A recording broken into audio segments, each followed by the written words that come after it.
People who have gone out for a pack of cigarettes and never went back to your family. What happened after you left? Serious.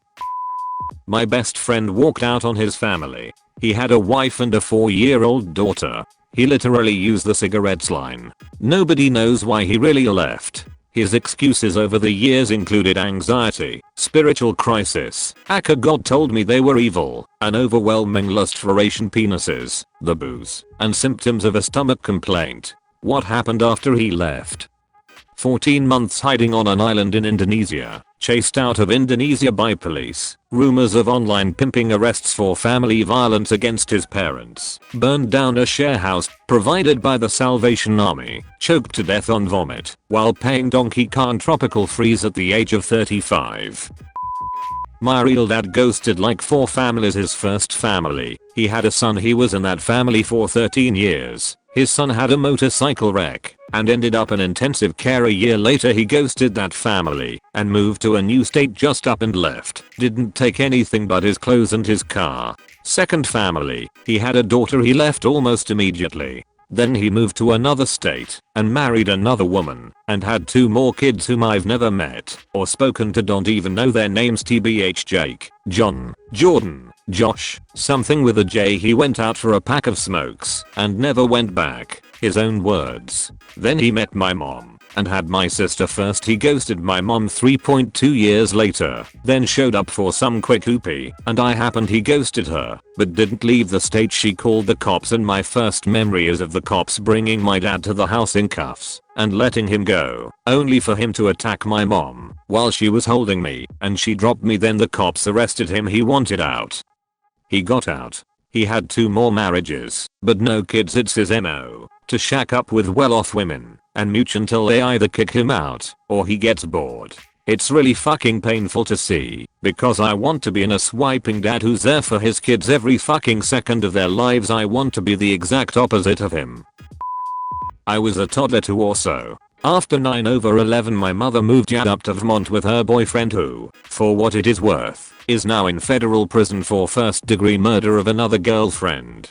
As that indicates, he wasn't a good guy. He wouldn't let me drink water unless I'd eaten a full meal, and I was 2, so my mother had to serve fruit with every meal so I'd have moisture and let me drink water while he was at work. On days he didn't work, she and I would go out and explore as much as we could. We took to cleaning up old overgrown graveyards since it was interesting and fun and most importantly time consuming. But he was very controlling and didn't want us to leave. She didn't have a car, so we had to walk everywhere.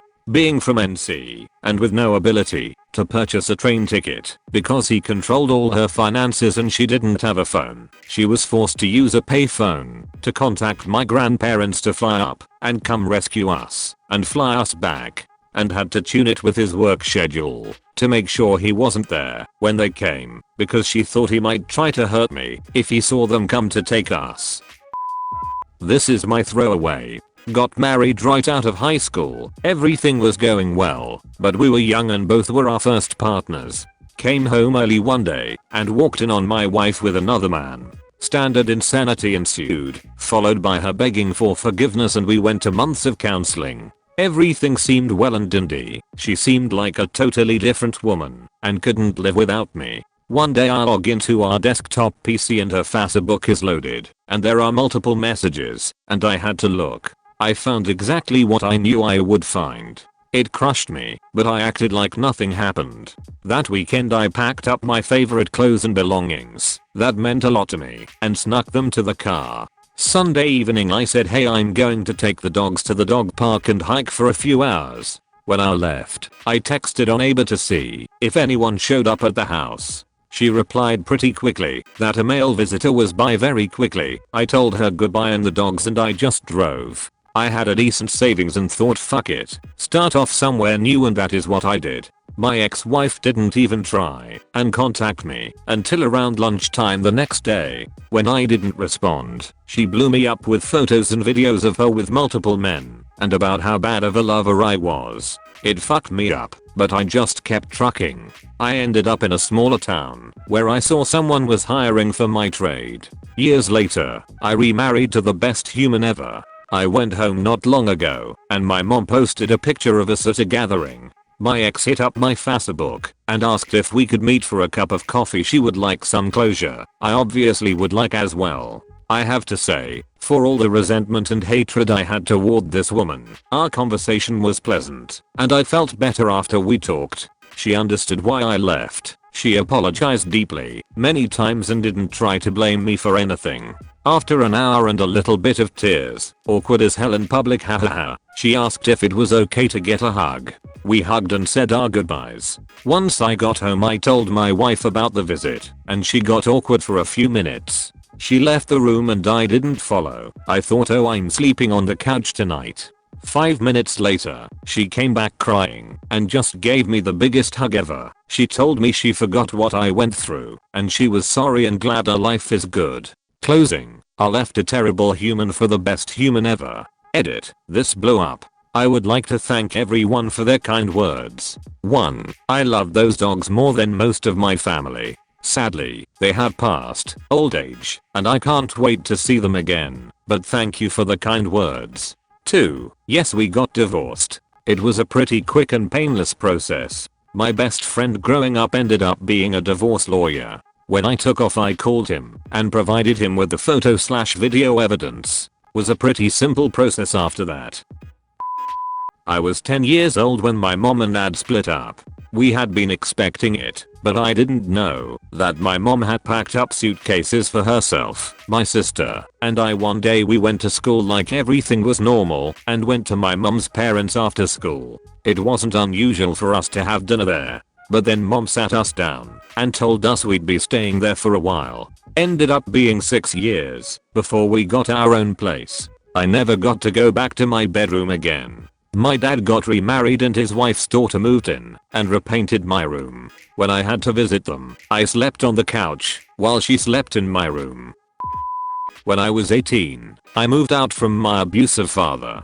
I was commuting to college at the time and I had morning classes, so the night before I packed my car with as much of my stuff as I could and set off. One of my professors that I regularly talked to after class noticed that my car was full of clothes and asked if everything was okay. Over lunch I explained my situation and he offered to take me in. I had already made arrangements to live with my mother. After my classes for the day were over I went home for the first time since I was a child to live with my mother. I slept on the couch for months before getting my own bed, and we didn't always have the money to eat, but we made it work. I have seen my father one time since then because he swore to me that he had changed. That night he proceeded to get wasted and tried to put his hands on me. I haven't seen him since, and I have no regrets. Edit. Thank you for the gold and silver. I didn't expect it. I was just wanting to finally share my experience with a wider audience and maybe bring hope to anyone else in a situation like mine.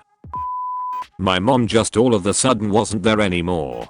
She and my dad were miserable, but my dad wouldn't agree to divorce. He was a minister at a big church and didn't believe divorce was right, and so instead he tried to stay married to my mom, all while avoiding her and all the unhappiness at home. She never really left her bedroom. She was miserable and she made everyone else miserable too. She was horrible to me in those last few years. We had been really close before that. She started moving stuff out of the house little by little when no one was home. Like, one day a bookshelf would be gone and we'd all notice, but just kind of go on with our lives.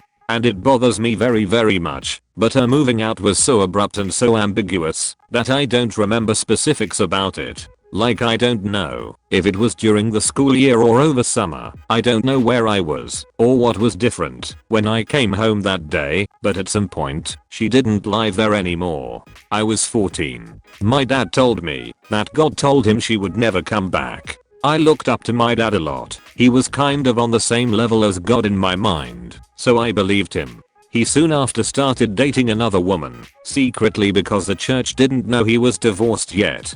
He intended to marry her as soon as possible. I remember I had to pose for family photos with this new woman and her 2 kids. They were printed up and put into a frame and hung over our fireplace. Then one day, my mom came to the house.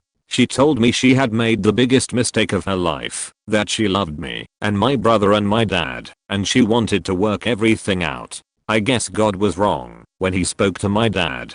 Then she walked out of my room and saw the new family portrait over the fireplace. She left quickly. A few days later, she called the house. My dad answered, and she told him to tell the kids I said goodbye. Then she hung up. We started calling everyone we could think to call.